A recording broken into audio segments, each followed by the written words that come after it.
Isaías. Isaías número 43. Nós vamos meditar um pouco nessa palavra. Isaías 43. O título dessa pregação, dessa ministração é: Deus é o único Salvador, da eternidade à cruz. Louvado seja o nome do Senhor. Nós vamos ler a partir do versículo de número 10. Isaías 43, versículo de número 10. Essa palavra é uma palavra muito linda. Vocês são minhas testemunhas, diz o Senhor, os meus servos, o povo de Israel, a quem escolhi. Eu os escolhi para vocês me conhecerem e saberem que eu sou Deus. Antes de mim nunca existiu outro Deus, e depois de mim também não haverá. Eu mesmo sou o Senhor, e além de mim não há outro Salvador. Eu lhes mostrei o meu poder, eu prometi salvá-los e cumpri a promessa. Vocês são testemunhas de que eu sou o verdadeiro Deus. Muito antes de o mundo existir, desde a eternidade, eu sou. Ninguém pode livrar alguém de minha mão. Quando eu faço alguma coisa, quem é capaz de impedir? Louvado seja o nome do Senhor. Pai, nós estamos na tua casa, na tua presença, e te agradecemos, Senhor, por essa palavra, é a tua palavra. Obrigado, Senhor.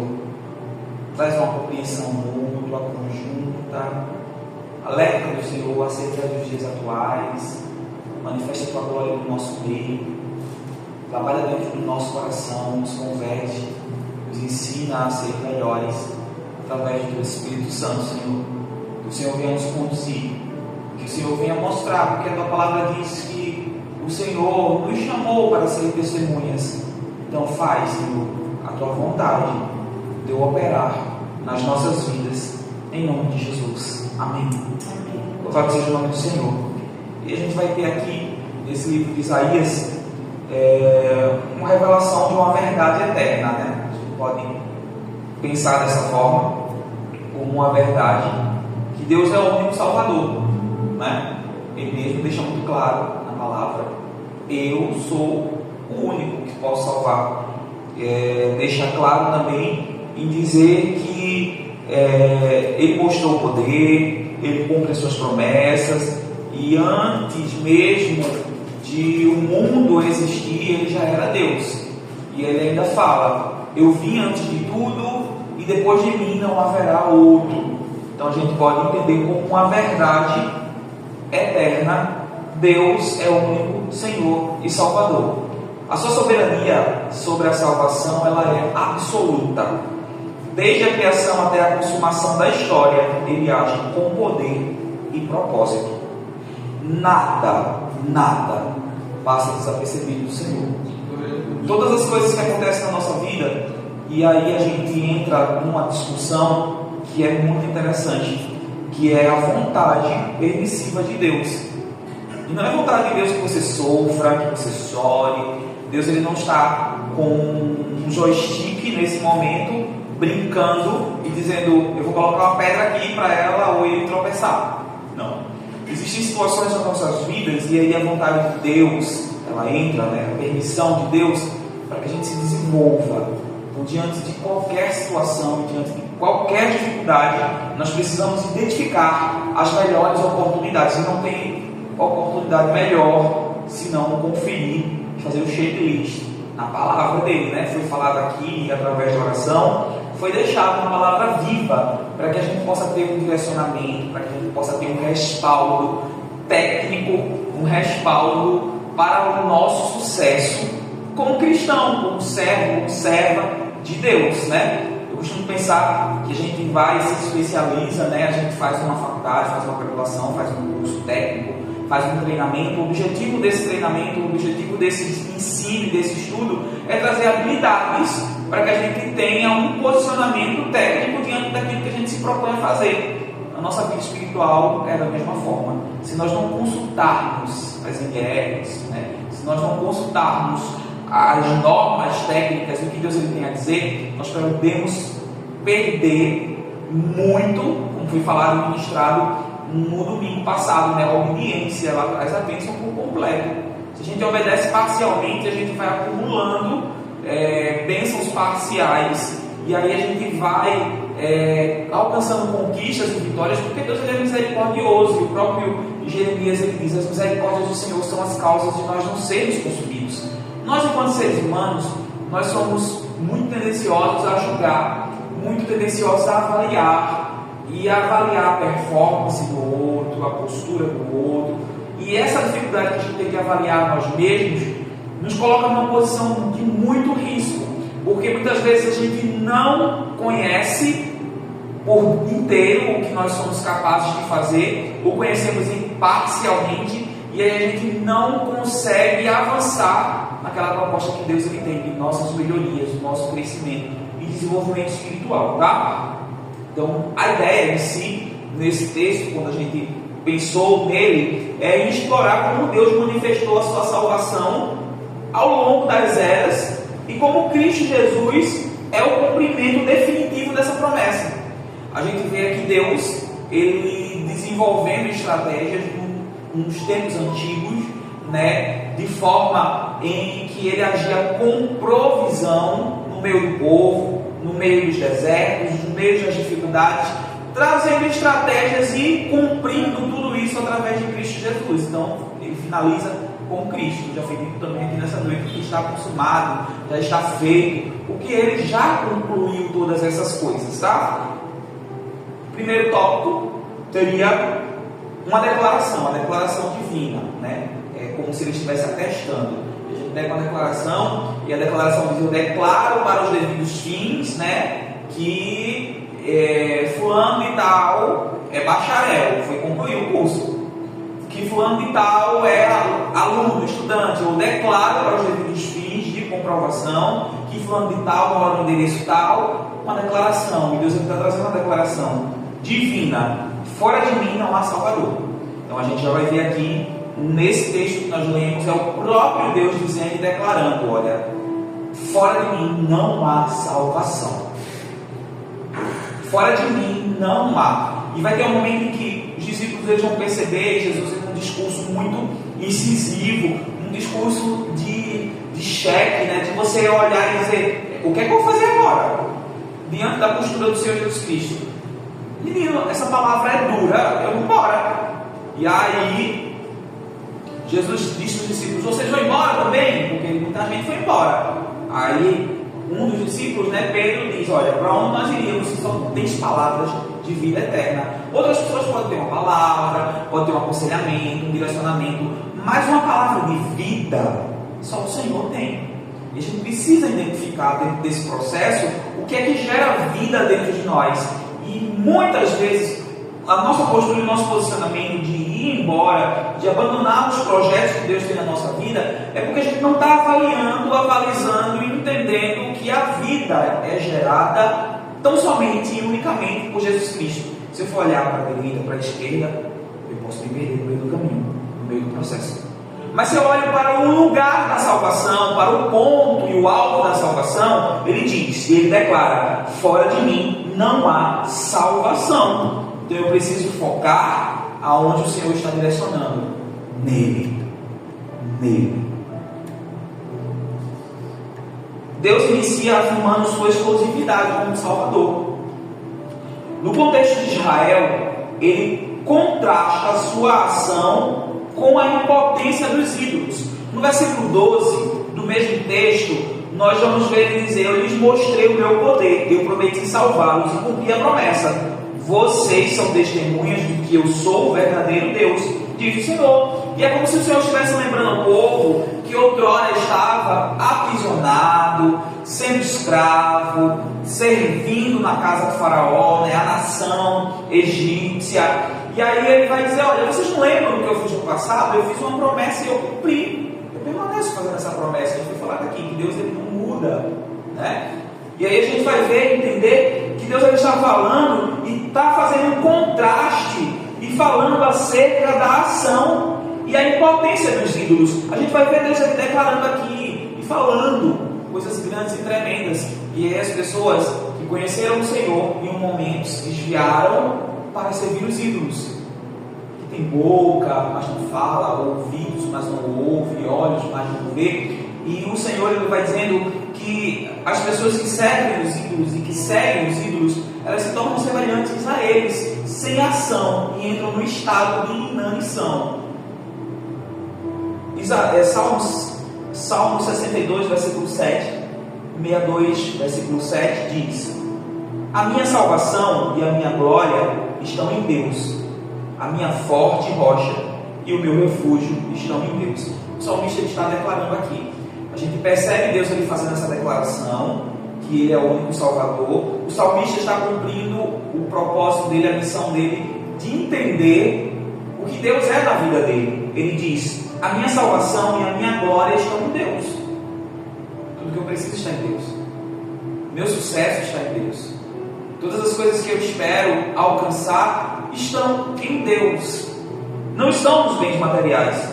E ele vai concluindo dizendo: ele é forte rocha e o meu refúgio estão em Deus. Então a gente precisa ter consciência disso. Porque se a gente não tiver consciência disso, a gente se perde no meio do caminho, no meio do processo.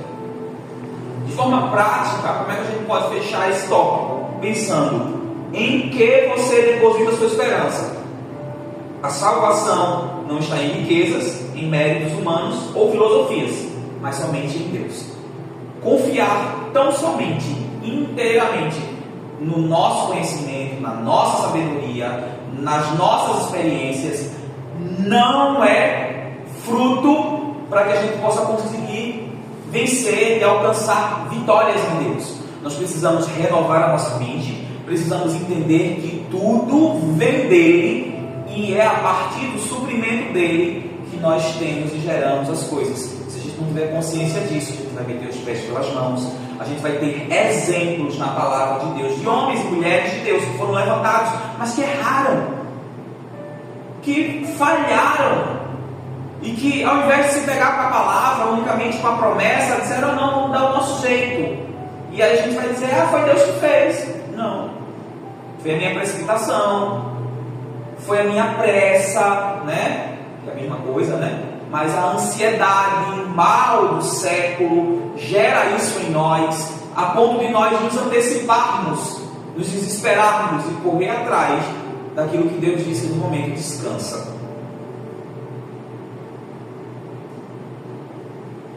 A salvação na história, né? E aí a gente vai para esse segundo ponto. Nós temos, através desse ponto, podemos avaliar no texto que nós lemos, atos poderosos de Deus. Deus ele relembra Israel de seus feitos, como no Êxodo, o livramento do Egito e a preservação no deserto, provando que ele age para salvar. A gente vai ver os atos milagrosos da parte do Senhor. Não foi somente Deus dizer: olha, vocês já estão saindo do Egito, pronto. Houve toda uma provisão, todo um cuidado no deserto.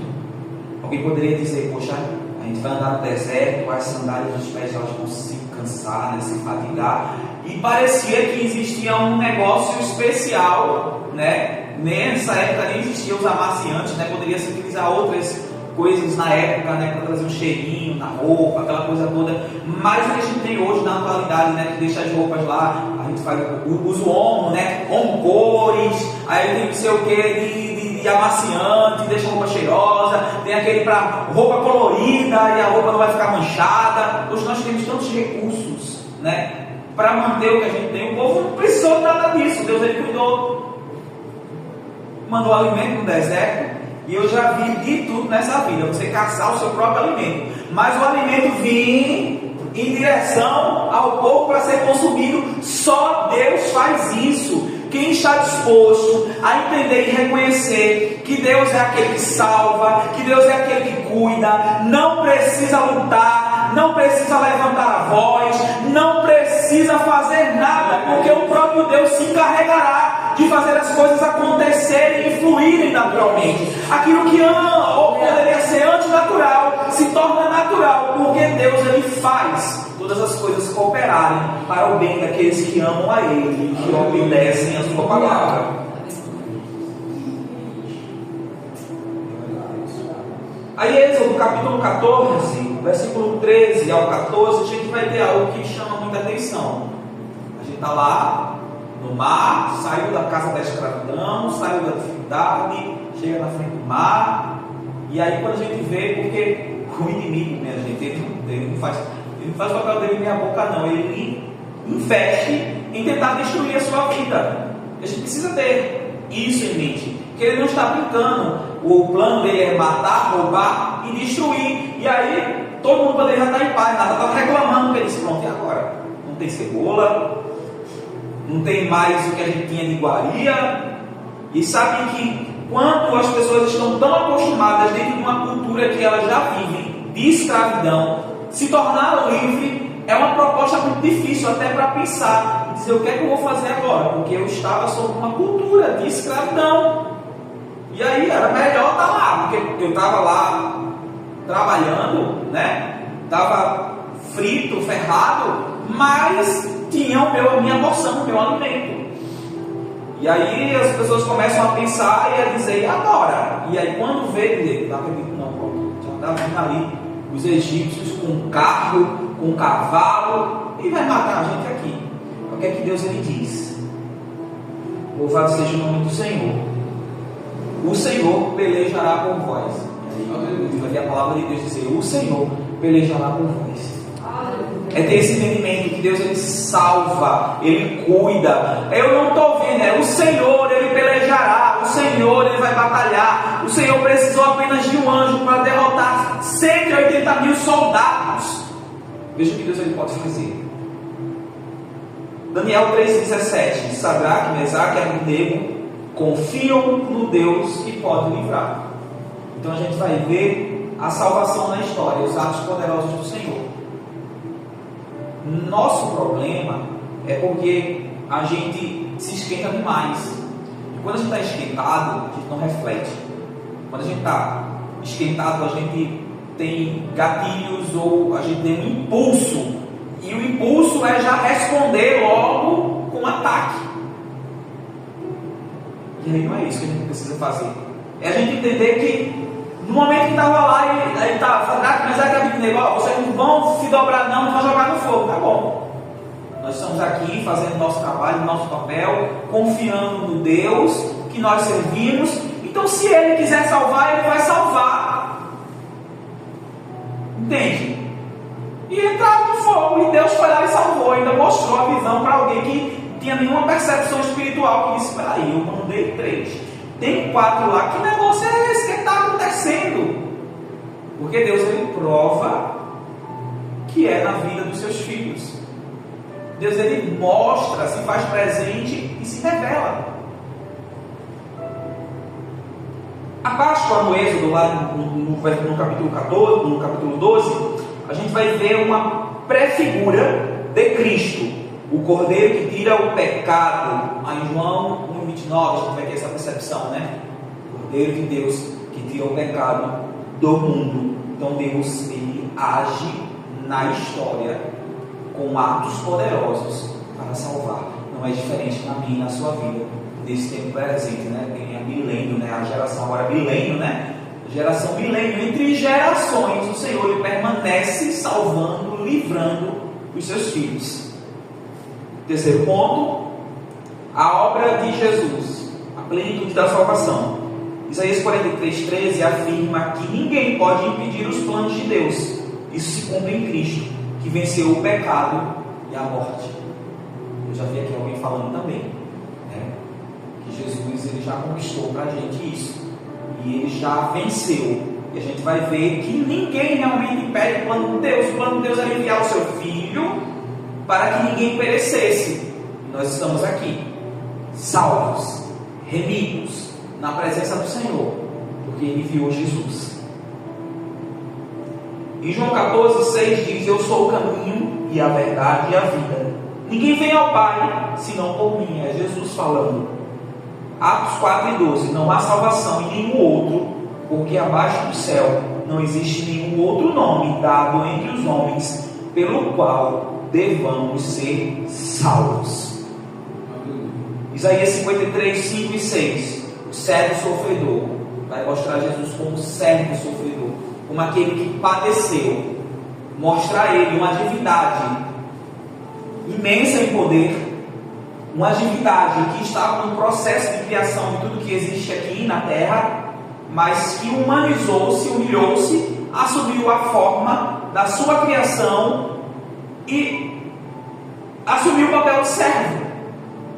E aí faz pensar, aí fica bastante reflexivo, porque o Deus ele fez isso, e a gente como ser humano a gente não consegue se colocar, se submeter, se colocar na posição de servo, de subserviência, não para deixar as pessoas me magoarem, me machucarem, me maltratarem, não, mas é porque a gente precisa entender que o poder não está no nosso braço. Respostas de atos poderosos da parte de Deus, elas serão realizadas a partir da nossa postura de humildade. Glória a Deus. A soberania de Deus. Ninguém pode livrar de minhas mãos. Aí 43, 13. Deus não apenas inicia a salvação, mas sustenta. E aí vamos mesmo lá, a menina lá dentro, sustenta os B.O. Ele inicia e sustenta. Ele faz e lembra o povo. Diz, vocês não lembram não? No passado eu fiz. Estar na presença do Senhor é entender que Ele é aquele que inicia um processo e sustenta isso. Sustenta pela sua palavra. Ele cumpre essa palavra. Sua autoridade é eterna. Antes que houvesse dia, eu sou. João 10, 28, 29. Ninguém as arrebatará da minha mão. E a gente vê Jesus ele falando uma coisa tão linda, dizendo, olha, eu conheço as minhas ovelhas. Eu conheço quem me busca. Eu conheço quem me obedece. Eu conheço. E não tem ninguém que as arrebate, que as tire de mim. Porque eu sou o bom pastor. E o bom pastor ele tem cuidado pelas ovelhas. Nós precisamos colocar Deus no papel dele, porque ele já faz e cumpre, e sustenta o papel dele. Mas às vezes a gente não entendeu e não colocou ele nesse papel na nossa mente, no nosso entendimento.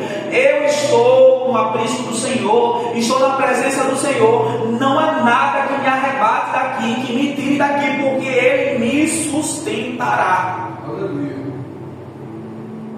Romanos 8, 38, 39, a gente vai perceber que nada pode nos separar do amor de Deus em Cristo Jesus. E quando a gente entende esse papel de Deus na nossa vida, que Ele é o único que pode salvar, a gente vai refletir, vai poetizar, vai citar o que Paulo disse: nada me separará do amor de Cristo Jesus, nem altura, nem profundidade, nem morte, nem potestade, nem coisas do presente, nem coisas do porvir, nem qualquer outra criatura me separará do amor de Cristo Jesus.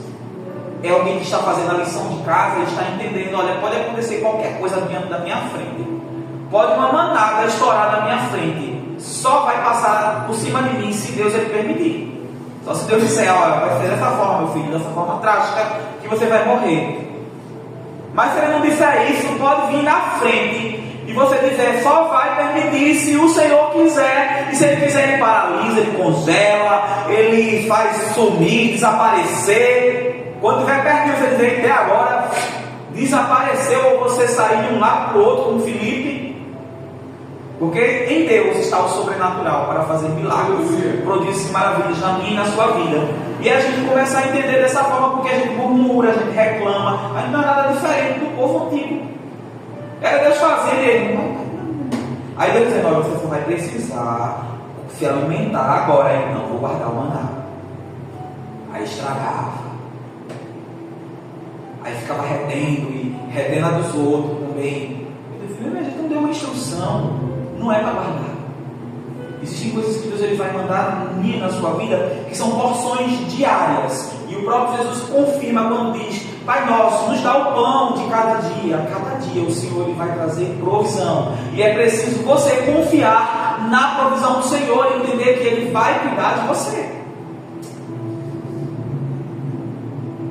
A segurança do crente não está em sua força, mas na fidelidade de Deus. Ele é fiel. Ele diz que a ainda que nós sejamos infiéis, Ele permanece fiel. Ele não nega a si mesmo. Ele não descumpre o que Ele disse. Ele não retira de mim e de você a porção. Somos nós, com nossas atitudes, com a nossa postura, a nossa forma de se apresentar a Deus, que retemos as bênçãos, que não desfrutamos das bênçãos por completo, e aí por causa da gente ainda permanece sofrendo, andando em círculos, 40 anos no mesmo deserto, porque não ouviu, não entendeu o que o Senhor falou até agora. Por fim, uma resposta urgente: reconhecer e proclamar o único Salvador. Deus chama seu povo a ser testemunha, e é o texto dizendo: eu chamei vocês para ser testemunha. Para vocês testemunharem, testemunhar é você ver e testificar acerca daquilo que você viu. E aí ele diz: hoje isso implica crer em Cristo e anunciar a sua salvação. Que dificuldade nós temos? A gente fala que a gente é de igreja, a gente convida para ir para as nossas sociais, mas a gente não fala de Jesus, a gente não evangeliza, não conta os testemunhos, né? Não fala das coisas que a gente vivencia na presença do Senhor, da palavra do Senhor. E nós precisamos ter uma resposta urgente àquilo que Deus ele faz na nossa vida. Romanos 10, versículo 9 e 10, a gente vai ter uma seguinte situação: que se confessares com a tua boca e creres, serás salvo. A gente precisa trazer essa realidade para as pessoas que estão lá fora.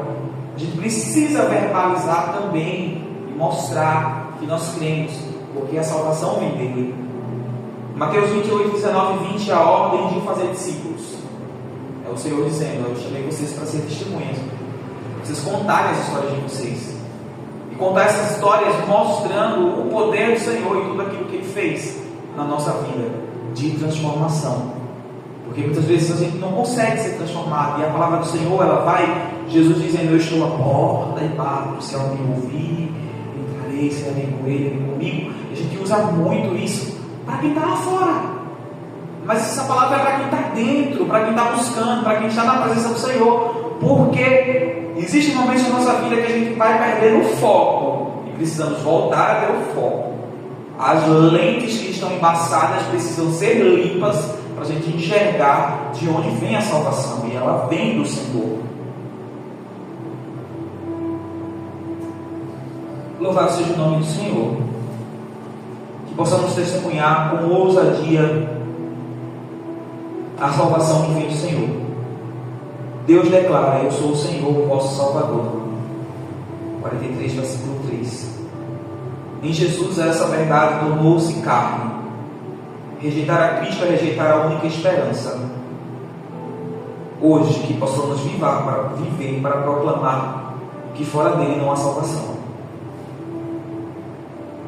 E não há salvação em nenhum outro, porque abaixo do céu não existe nenhum outro nome dado entre os homens pelo qual devemos ser salvos. Atos 4, versículo 12.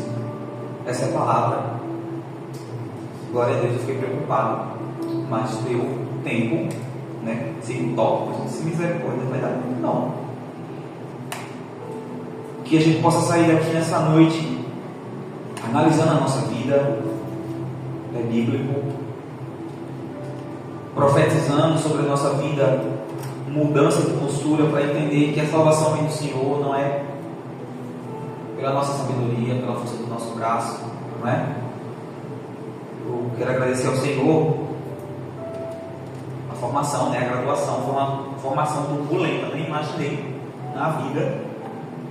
E eu lembro que eu tentei fazer algumas graduações, inclusive pessoas do meu ciclo antigo, quando ouviram e souberam que eu estava na graduação, disseram: ele vai terminar não, nunca termina uma graduação. Essa notícia chega, né? E aí eu lembro que o Senhor falou comigo,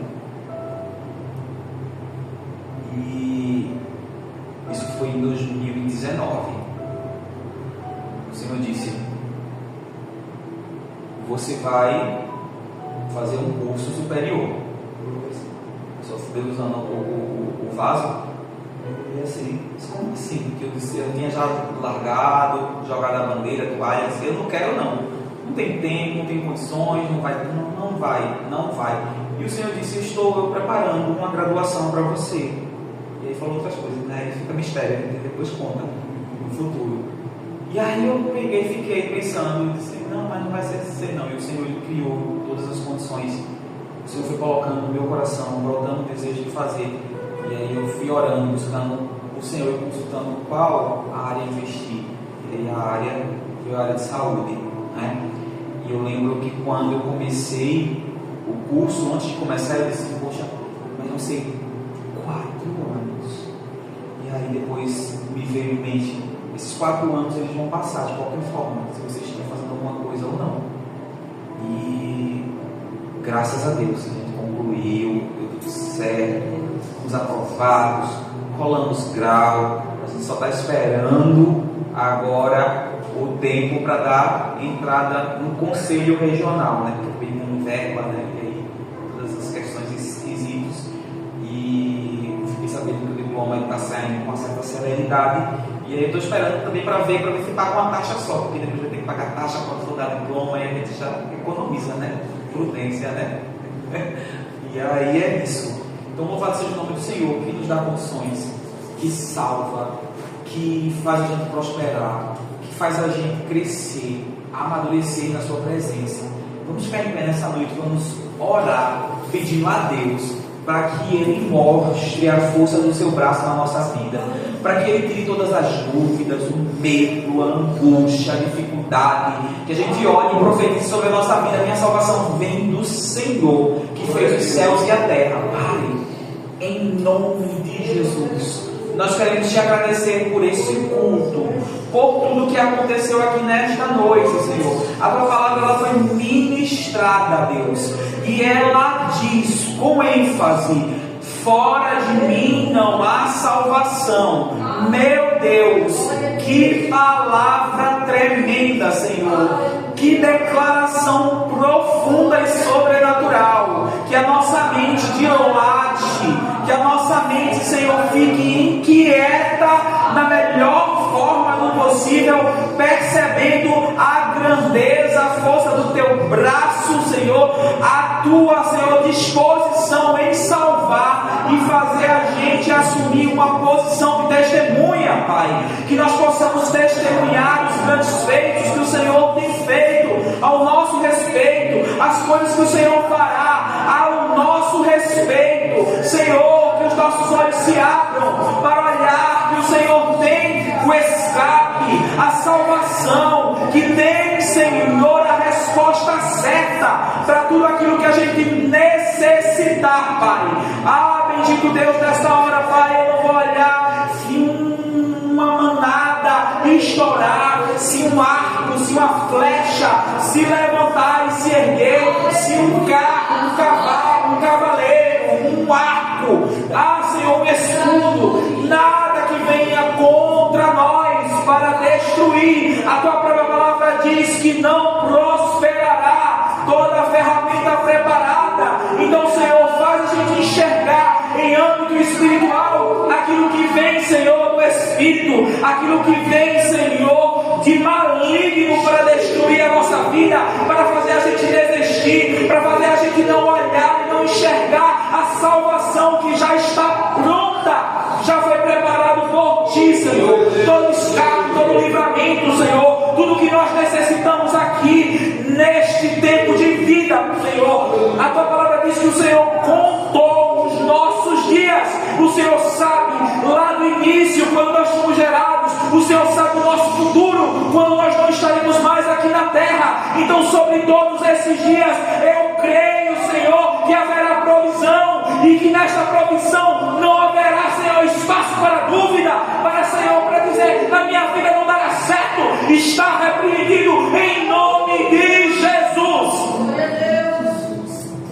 Senhor, identifica, Senhor, as áreas que Satanás tem investido nesta casa, nesta igreja, na vida dos teus filhos que estão aqui, Senhor, levanta o teu Espírito Santo, soprando e conduzindo nos ouvidos, repreendendo, meu Deus, tudo aquilo que é colocado nos ouvidos para paralisação, para destruição, para morte espiritual, é debalde, porque do Senhor vem a salvação. Então nesta hora, Senhor, visita a cama, visita o quarto, visita os ambientes que os teus filhos estão, Senhor, vai repreendendo, meu Deus, todo demônio, Senhor amado, tudo aquilo que vem dos olhos para cegar, em nome de Jesus eu te peço, visita, Senhor, nesta hora, meu Deus, os smartphones, os iPhones, visita, Senhor, os tablets, os computadores, nesta hora, Senhor, destitui toda obra maligna, Senhor, caia por terra, em nome de Jesus. Nós profetizamos sobre esta casa mudança, transformação, poder de Deus, vivificação do Espírito, porque do Senhor vem a vida de Deus se manifeste dentro do nosso coração. Tira, Senhor, toda dúvida, toda angústia, toda dificuldade, saia em nome de Jesus. Em nome de Jesus. Bendito Deus, eu creio, Senhor. Faz essa palavra, Senhor, salpicar dentro do nosso coração, dentro da nossa mente. Nesta hora eu digo, Senhor, e profetizo, Senhor, o nosso coração será uma terra fértil para essa palavra germinar, Senhor, e produzir frutos na nossa vida, Senhor. Muda a nossa história, muda a nossa sorte, aquilo, Senhor, que nós nem acreditamos mais que tenha mudança na nossa vida, é mentira, porque o Senhor já proveu salvação ao nosso respeito, Senhor. Muda a nossa história, Senhor, na boca dos outros, muda a nossa história, Senhor, na boca dos nossos familiares, muda a nossa história, Senhor, no nosso trabalho, muda a nossa história, Senhor, na faculdade, na academia, muda, Senhor, o nosso nome para a glória do teu nome. Glória a Deus. Saímos daqui, Senhor, avivados, cheios do teu Espírito, em nome de Jesus. Aleluia. Glória a Deus.